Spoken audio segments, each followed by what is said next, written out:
What are 9 things that desperately need to change with Diablo 4? Make sure to watch to the end. Number 1, we can mark something as junk, so that way it will be salvaged, but there's no way to mark the reverse for something that's not junk. Meaning when we actually go to the blacksmith. That's a good point. Yeah, that's a good point. That makes way more sense. Why would we do the opposite? Why would we mark things as junk and then possibly like accidentally mark something that we don't want to junk and we shred a super good legendary that we just got because we just like blanket marked everything as junk and we weren't thinking about, oh, what's the one I need to save? Yeah, it makes way more sense to just mark the ones you need to save or like lock them out, keep them safe or whatever, so that when you go to do all junk or all items, it saves that one that you set aside. That makes way more sense. And we do all items, it's going to destroy all items, no matter if it's junk or not. Exactly. This is the reverse of what it should be. You should be marking things for what are not junk. For that reason, the first change we need is a way to mark things to save them. I've crunched really good items. Yeah, exactly. That's exactly what I was saying. I totally agree with him here. Yeah, 100%. Number 2 is a button on each one of these squares. I've seen people ask for a refund all button for all Paragon points, but what I really want is for each one of these squares to have a button right here that refund all points for this square. Absolutely. I 100% agree here as well. It makes so much sense because the Paragon board is massive. Like, let's be honest, it's huge, right? We don't want to go back through and do every single little point. If we just screwed up a little bit or we decide to tweak our build just a little bit later in the game when we've already done 4 boards, we don't want to have to redo all 4 boards. Let us redo one whole board to just get to that one legendary Paragon spot, you know, that we want to get to. Let us respec the one Paragon board so that we don't have to do the whole thing. That makes so much sense.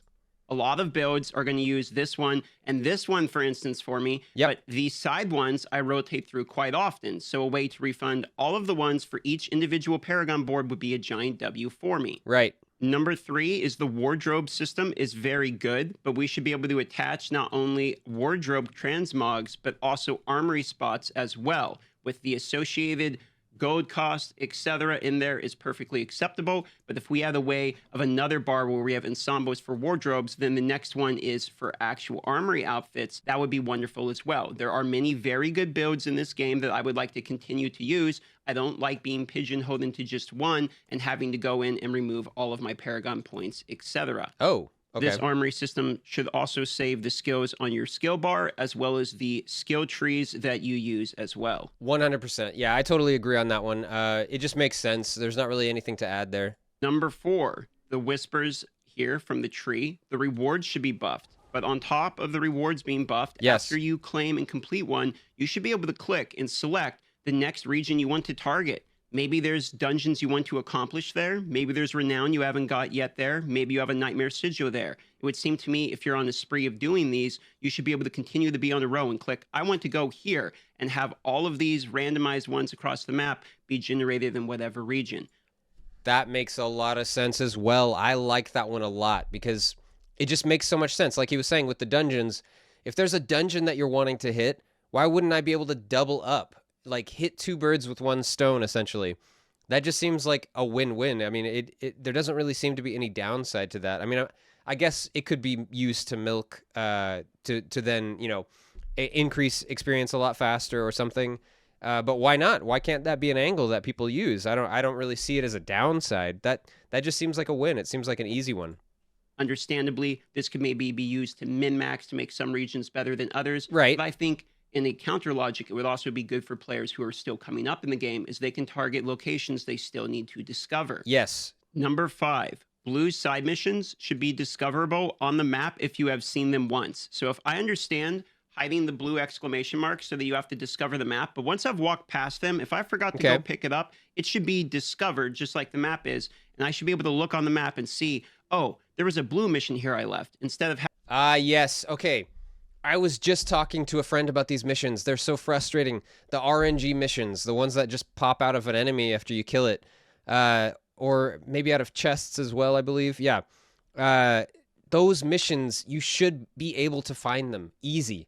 It should be on your map. I agree. If you've seen it before, you should be able to find it again. If you just happen to run past it while you were killing a big wave and you were headed somewhere else already, Yeah, easy decision here. They should definitely add that. You should be able to see past seen blue quests.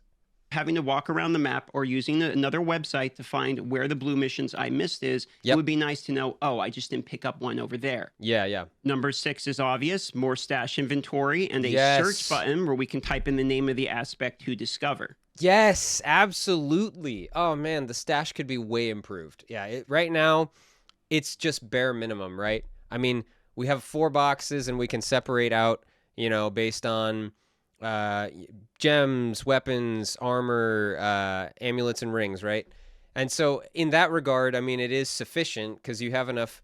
You have segregated spaces for all of the main types of equipment, but yeah, it could definitely be way improved. It's not really that great as it is now. Helltide chest experience rewards, while buffed, should be buffed yet again. This is Ooh. less than 40,000 experience for doing one of these, which feels like a pretty big letdown. I agree. Helltides, you do a lot of running around. It's a good time commitment. So yeah, there could definitely be more of a reward there. The oboe trader should either give the ability to get unique items, or the whispering keys that you buy in order to open up the silent chest should have a chance of getting uniques as well. Yes. I was just thinking about this the other day. Every time I've used this the purveyor guy, why do I never seem to get uniques? Why isn't there a chance to get uniques? It seems like it's just a no-brainer to have, like, however small of a percentage chance it may be. It could be extremely small chance, but it would still be nice to have a chance to get uniques from this guy. It does feel disappointing to me that the whispering keys very often don't feel like they have a reason to exist. Yeah. I would rather just gamble with my oboes instead Right. to try to get an item. Therefore, the whispering keys could have some benefit other than just random dopamine of seeing a chest if they could actually drop a unique themselves. Yeah, This yeah. would also be balanced by the fact that you have to have the keys either in your inventory or in your stash, which they do work from stash, by the way. And you also have to find the chest around the map. Yeah. For this reason, it's sort of balanced. I think it would be fine. By the same logic of loot feeling good, I think treasure goblins should be buffed. Very few of the time I get an item that is any good. It comes from Yes, I was just saying this as well with one of my friends. Treasure goblins, they're kind of useless, it seems like. Seems like I get better items from elites. Just, there's so many elites. Like, shouldn't you get better item chances or better items from a treasure goblin that's so rare you don't always see it? Like, I see elites everywhere and I'm getting better items from those guys. It doesn't make much sense, yeah. a treasure goblin. I more now kill a treasure goblin because it is a treasure goblin and it's fun, Right. more than expecting good loot to come from a treasure goblin. Exactly. The rest of my complaints are things that have already been addressed by the devs. Right, so I can tell he's wrapping up here and I'll wrap up as well. That was really good. I think those were good points. There was a lot that I agreed with. Actually, I'm going to say mostly all I agreed with. One or two maybe didn't affect me so much, but I think all of those things would be great changes.